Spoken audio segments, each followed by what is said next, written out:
I put, "I love feminine men" in my dating bio, the way you put a bright sticker on a suitcase, partly so you can spot what's yours in a crowded carousel, partly so the right person can find you without guessing. I'd been circling the thought for a long time, swallowing it back whenever I imagined someone else reading it and deciding what kind of woman that made me. But it was late on a Thursday, the kind of late where the kitchen light feels too white and your phone feels too heavy, and I was tired of negotiating with myself. I'd deleted and rewritten my bio so many times, it started to feel like a confession I couldn't commit to. I wanted to sound confident without sounding like a dare, specific without sounding like a billboard. I'd had enough first dates where men talked about traditional, like it was a virtue they expected me to worship. Real women, they'd say, and then they'd wait for me to smile and agree, as if they'd offered a compliment instead of a cage. I'd had enough of shrinking the parts of me that didn't fit their script just to keep things smooth. So I typed it. I love feminine men. Then I hit save before I could talk myself out of it. I stared at the line, waiting for shame to tap me on the shoulder. It didn't. What I felt instead was relief. Quiet, physical, like my ribs had been laced too tight and someone finally loosened the ribbon, like I'd finally stopped whispering. I wasn't looking for a project or a secret. I wasn't trying to collect someone's hidden self like a souvenir. I just knew what I liked. The softness, the care, the willingness to be seen. The way some men carried gentleness, not as an apology, but as a truth. And if I'm being honest, I liked the small rebellion of it too. The way it pushed back against the narrow rules people hand out, like they're doing you a favor. The next morning, my inbox was busier than usual. Some messages were predictable. Men who saw feminine and treated it like an invitation to be crude or performative.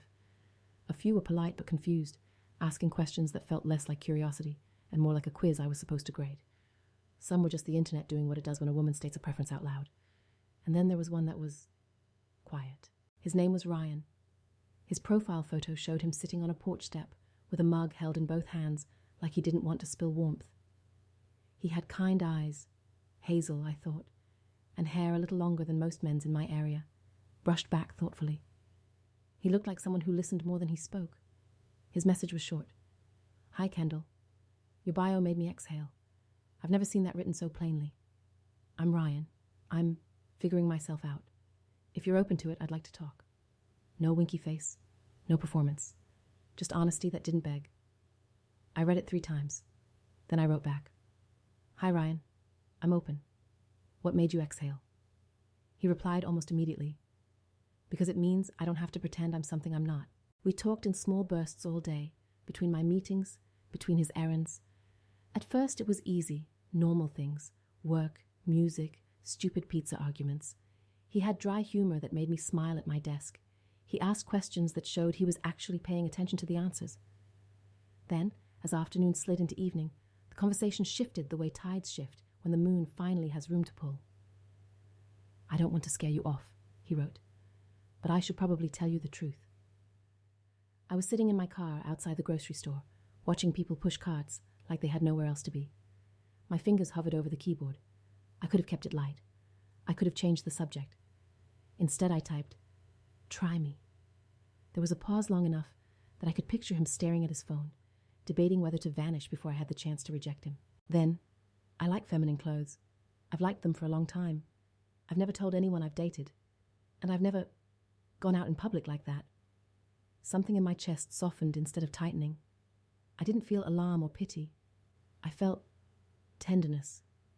A bright thread of recognition too, the feeling of wanting something true and having to hide it. "Thank you for trusting me," I wrote. "Do you want to talk about it?" His next messages came carefully, like he was placing glass on a table. "I don't know what label fits," he said. "I'm still a man. I just feel more like myself when I'm not always performing masculine." It started as curiosity, then it became comfort. Now it's just part of me. Comfort. That word landed gently. It wasn't the language of someone chasing a thrill. It was the language of someone trying to feel at home in his own body. I could have stayed abstract, asked safe questions, and kept a polite distance. But I'd promised myself, when I wrote that line into my bio, that I was done acting like my desires were embarrassing. So I asked, "What kind of clothes?" Another pause. Then, "Heels, sometimes, and sheer pantyhose, mostly. I save pictures. I have a wish list I update even though I rarely buy anything. My heart did this odd thing, half tenderness, half excitement, like he'd handed me something delicate and trusted me not to crush it. If you want, I typed, you can show me.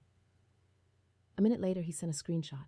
It was a wish list, neat and organized, like he'd been building a parallel life one item at a time. Black patent heels with a modest heel height, nude sheer pantyhose, deep red ankle strap pumps, a soft oversized cardigan that looked like it would swallow you whole in the best way, a tiny bottle of clear nail polish, like he'd planned for details nobody else would see, and at the top, a note. Someday, when I'm brave. My throat tightened because I recognized that someday. The waiting for permission. I texted him, "You're already brave. You're telling the truth." He replied, "Not really. I'm telling it to a stranger on the internet." "Then let's make me less of a stranger," I wrote. "Coffee?" He said yes so fast I laughed out loud in my car. We picked a small cafe downtown. Big windows, lots of people with laptops, the kind of place where everyone is too busy performing productivity to notice anyone else. I chose it on purpose. Neutral territory, not to pressure him, but to make the world feel less like a stage. On the day of the date, I arrived early and sat near the back facing the door. I wore my favorite denim jacket and boots that made me feel grounded. My hands were steady around my coffee cup, but my heart wasn't. I didn't know whether he'd be guarded, whether he'd bolt, whether I'd accidentally say something wrong and make him retreat. When Ryan walked in, I recognized him instantly. He looked normal, in the way people mean as a compliment, and also as a cage. Jeans, dark sweater, clean shoes. But his posture gave him away. He moved like he was trying to take up less space than his body naturally did, like visibility had always felt dangerous. He paused just inside the door, scanning the room with the carefulness of someone looking for exits. When he spotted me, his face changed. Relief first, then nerves, then a small smile that looked like it hurt to hold. "Hi," he said, sliding into the chair across from me. "Hi," I said, and before I could stop myself, "You're real." He laughed once, breathy. "So are you." Up close, his eyes were warmer than in his photos. He held his cup with steady hands, like he'd decided, "I'm here. I'm doing this." We talked for 2 hours, like we'd known each other longer than an app should allow. He told me about his job, IT support, the kind of work where people only notice you when something's broken. I told him about mine, project management, where you prevent things from breaking and still get blamed when they do. We traded stories and sarcasm and little bits of ourselves. He asked about my family. I told him about the farm outside town, the fields that smell like sun-baked hay, the way the night sky out there looks like a different planet. "Sounds peaceful," he said. "It is," I said, "and also intense. My family's loving, but conservative. Tradition is basically a religion." He nodded like he understood. The conversation hovered near the edge of what we talked about online. I didn't want to pounce on it, didn't want to make his truth into a spectacle. But eventually, he said quietly, "I almost didn't come." "Why?" I asked. He hesitated, then looked me in the eye. "Because I wanted to come as me." The cafe noise seemed to soften. The espresso machine hissed somewhere behind us. Someone laughed too loudly near the window. But at our table, everything narrowed. "And you didn't feel like you could," I said gently. He swallowed. "I've never been out in public dressed feminine. Not once. I've tried things at home. I have pieces. But I've always drawn the line at the front door. I let the warmth of my cup anchor me. Would you want to someday?" His eyes flicked down, then back up. "Yes," he said, "but I'm terrified." I didn't tell him not to be terrified. Terror isn't a light switch. I just said, "Okay, if you ever want to take a step, I'll be there." His mouth twitched like he didn't trust hope yet. "You say that now," he murmured. "I mean it now," I said, "and I'll mean it later." When we left, the sun had shifted, brightening the sidewalk. We stood outside in that strange end-of-date moment where neither person wants to break the spell by saying goodbye too quickly. Ryan cleared his throat. "Can I show you something?" he asked. "Yeah." He pulled out his phone and opened the wish list again. "This," he said, tapping the black heels. "These are the ones I always come back to." "Classic," I said, smiling. He laughed, then looked at me like he was stepping off a ledge. "Would you go with me? Not today, but soon? I don't know if I could buy them alone." My heart squeezed. Yes, I said. I'd love to. His shoulders dropped a fraction, like a knot loosened. Okay, he breathed. He walked me to my car and hugged me carefully, like he was asking permission with his arms. I hugged him back, warm and certain, and felt his breath shudder out against my shoulder. On the drive home, my mind tried to do what it always does: analyze, caution, protect. But underneath was a quieter certainty. Ryan wasn't a secret. Ryan was a person, and I wanted to know him. Our second date was dinner at my apartment, because he admitted crowds made him tense. He showed up with groceries and a bouquet of grocery store flowers that looked like he'd chosen them thoughtfully anyway. We cooked pasta, drank cheap wine, laughed until my kitchen felt like a place you could live in instead of just a room you fed yourself in. After dinner, he stood in my living room, holding his glass with both hands, like it might spill if he stopped concentrating. I brought something, he said. My pulse jumped, but I kept my voice steady. Okay. He reached into his bag and pulled out a small pouch. His hands trembled. I've never shown anyone this, he said. You don't have to, I replied immediately, because consent matters even when you're excited. He swallowed. I want to. He unzipped the pouch and pulled out sheer black pantyhose, folded carefully, then nude ultra sheer, then clear nail polish. Ordinary objects, but in his hands they looked like forbidden things. I didn't squeal or make it a show. I let my face soften into what I felt: affection, respect. Thank you, I said. They're beautiful. His eyes searched mine for judgment, for the punchline. When he didn't find it, something in him eased.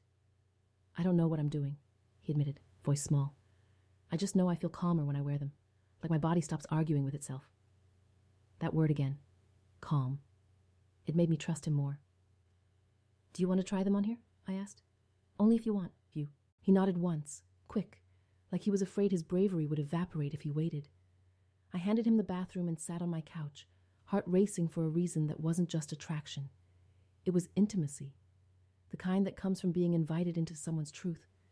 When he stepped out a few minutes later, he was still in his sweater and shorts, but his legs were covered in sheer black. The fabric caught the light like a whisper. His cheeks were flushed. His eyes were wide with vulnerability, not with anything crude. He looked like someone who'd stepped into daylight after a long time indoors. How do you feel? I asked. He took a breath. Exposed, he said, then softer. And good. You look good, I said simply. But more importantly, you look like you can breathe. His shoulders dropped. Yeah, he whispered. That. We didn't rush anything. We watched a movie. His leg brushed mine occasionally, the fabric making a soft sound when he shifted. The moment stayed gentle, steady. When he left, he paused at the door like he wanted to say something and couldn't find the shape of it. I didn't think it could feel this normal, he said finally, voice rough. Normal is overrated, I murmured. But safe? We can do safe. As weeks turned into months, Ryan became part of my life the way sunrise becomes part of a day. Quiet, inevitable, warming everything without asking permission. We went thrift shopping together. At first he insisted he was just helping me, but I could see the way his eyes lingered on certain fabrics, certain cuts. I didn't push. I just left room. One afternoon, in the back corner of a store that smelled like old books and lavender spray, he held up a simple pair of black flats and said, almost inaudibly, "Do you think these would be too much?" My heart leapt. I kept my face calm. "I think they're perfect," I said. He bought them. He didn't wear them out of the store, but he bought them, and that mattered. That was how it went. Tiny steps, each one adding up to a life.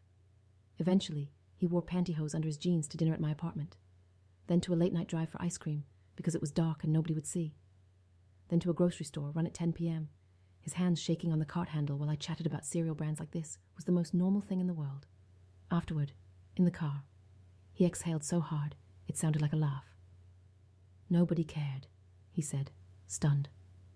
"Most people don't," I said. "They're too busy thinking about themselves." He looked at me like I'd handed him a key.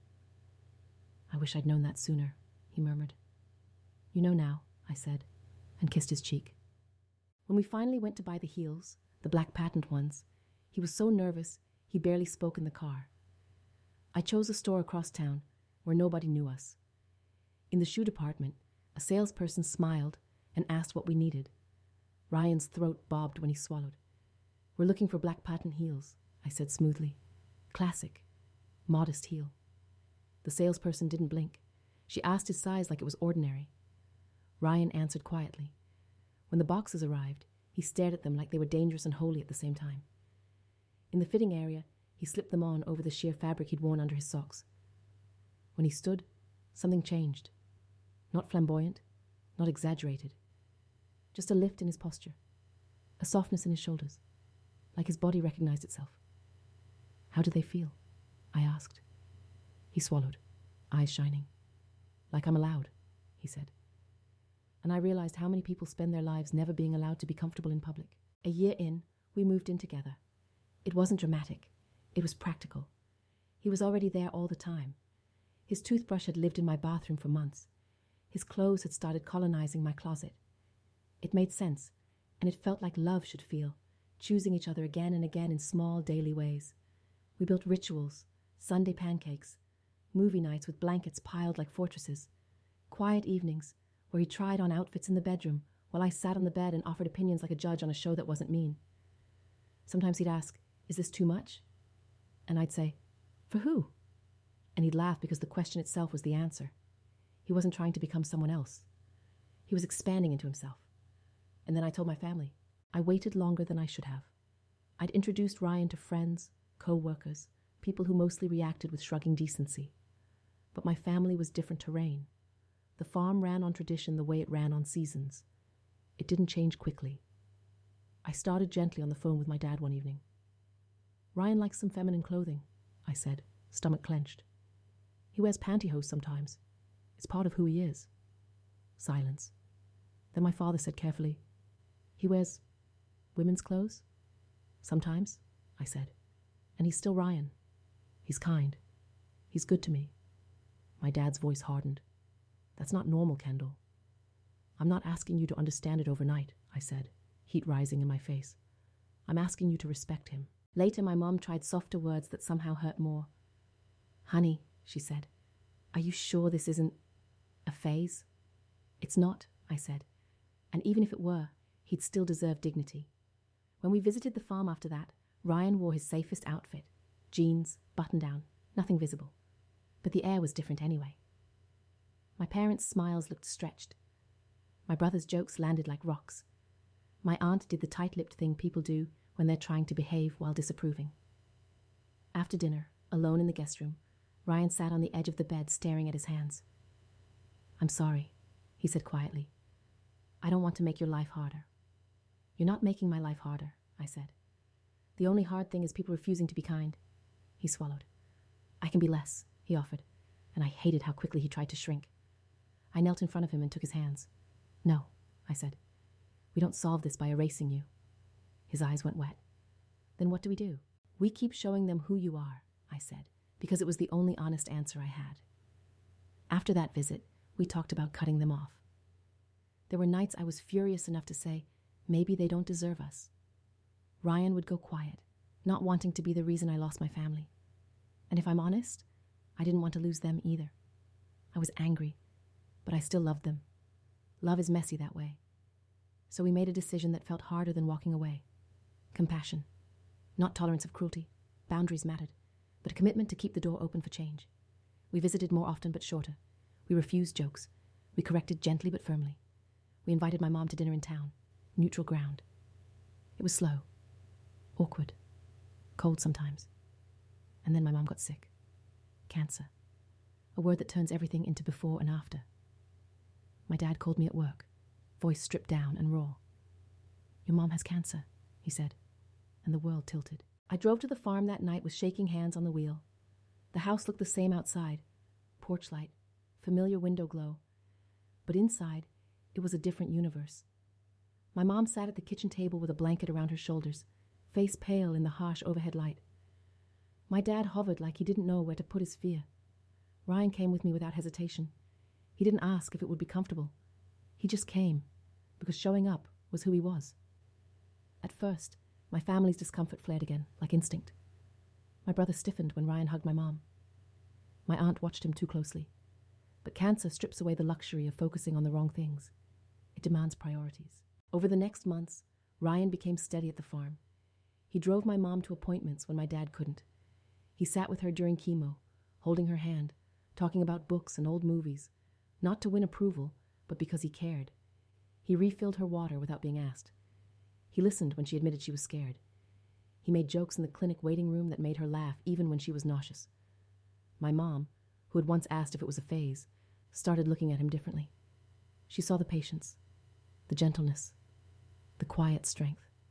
One afternoon, I walked into the living room and found Ryan sitting beside my dad on the couch. The TV was on but muted. My dad's hands were clenched on his knees.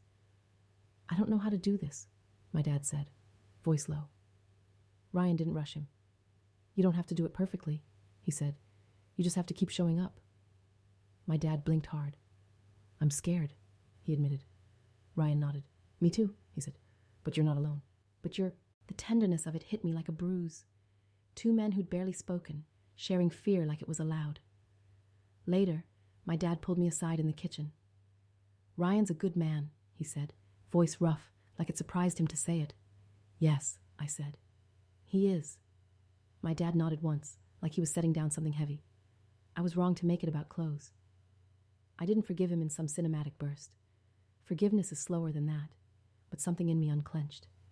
"Thank you," I said. My mom's treatments went on for months.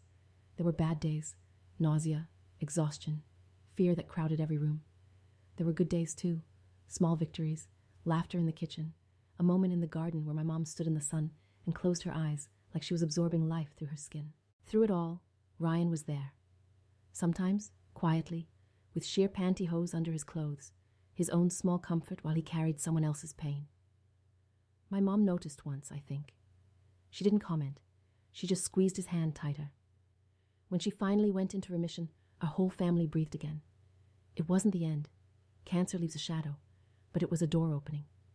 And after you watch someone love you through the worst, it becomes hard to argue about who they're allowed to be. That summer, Ryan proposed. Not in a restaurant or a big scene. In our kitchen on a quiet Tuesday night while pasta water boiled. I was barefoot, stirring sauce, hair messy.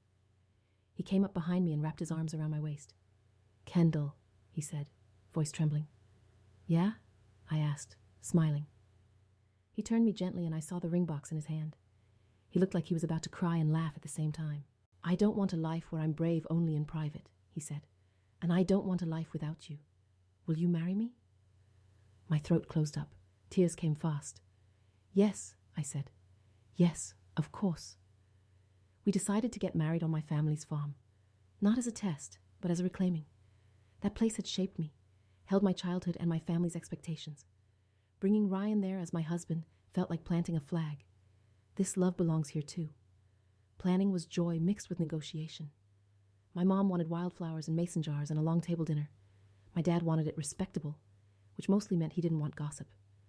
Ryan and I wanted it to feel like us. Soft, warm, honest, untraditional, without being a circus. The biggest conversation was Ryan's outfit. He didn't want to wear a dress for the ceremony. Not from shame, but from clarity. "I want to feel like me," he said. "Not like I'm proving something." So we built it from that truth. A tuxedo jacket, crisp and classic. A white shirt, a bow tie. And instead of tux pants, tailored tux shorts. Sharp and intentional. Under them, sheer black pantyhose, the kind that made his legs look sleek and elegant. Black dress shoes polished until they caught light. When he tried it on at home, he stepped out of the bedroom and did a small nervous spin. The pantyhose shimmered. The shorts looked bold and clean. He looked like himself, only steadier. "How do I look?" he asked. I felt my chest fill. "Like my husband," I said. He laughed and covered his face for a second, overwhelmed. "That sounds unreal," he murmured. "It's real," I told him. We made it real. On our wedding day, the farm looked like a dream pulled from memory. Green fields, the barn strung with lights, wildflowers in jars along the aisle. My mom in a pale blue dress, tired but luminous, like surviving had turned her into soft steel. Ryan arrived without hiding. He walked out of the farmhouse in his tux jacket and shorts, sheer black pantyhose catching the afternoon light. He wasn't performing. He was simply present. For a heartbeat, I watched my family watch him. I saw the old reflexes twitch in my brother's face. I saw neighbors stare. I felt my own ancient fear rise, the fear of not fitting the mold. And then my dad stepped forward. He looked Ryan up and down, not with judgment, but with something like awe. "You look sharp," my dad said, gruff. Ryan's eyes widened. "Thank you, sir," he said, voice shaking. My dad cleared his throat like he was trying not to cry in front of everyone. "You've taken care of my wife," he said quietly. "You've taken care of my daughter. I don't care what anyone thinks. I'm glad you're here." Ryan swallowed hard. "I'm glad too," he whispered. When it was time for me to walk down the aisle, my mom took my hands and squeezed them. "Love is love," she said, simple and fierce, "and he loves you so well." I nodded because I couldn't speak. As I walked toward Ryan, everything blurred at the edges, the guests, the flowers, the sky. All I could see was him. Hazel eyes shining, mouth trembling with a smile. Posture steady in a way it hadn't been that first day in the cafe. When I reached him, he took my hands, and I felt the sheer fabric brush my skin as he stepped closer. Such a small detail, but it hit me like a symbol.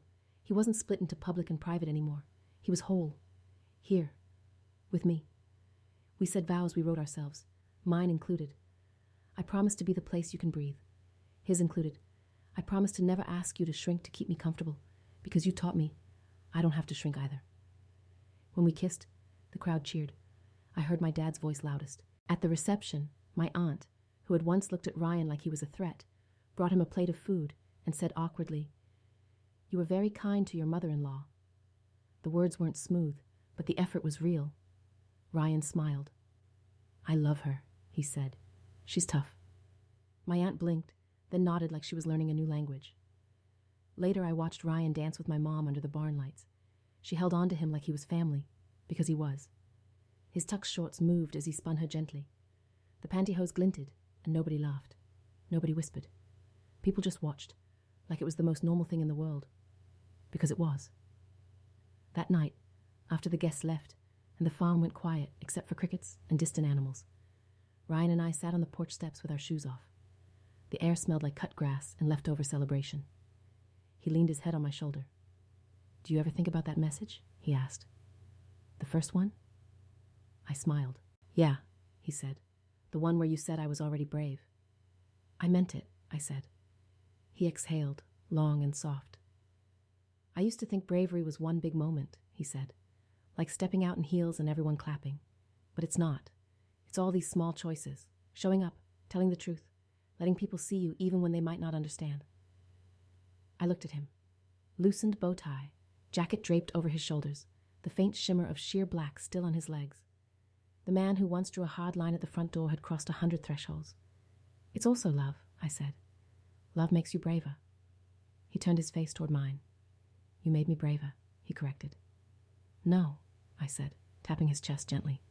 "You did. I just liked the real you enough that you didn't have to hide." Ryan smiled, small and real. "And your family," he said thoughtfully. "They didn't change overnight, but they changed." "Compassion is slower than cutting people off," I admitted, "but sometimes it's worth it." He squeezed my hand. "Your mom taught me something too," he said softly. "What?" "That life's too short to live split in half," he said. "She fought for her life. The least I can do is live mine honestly."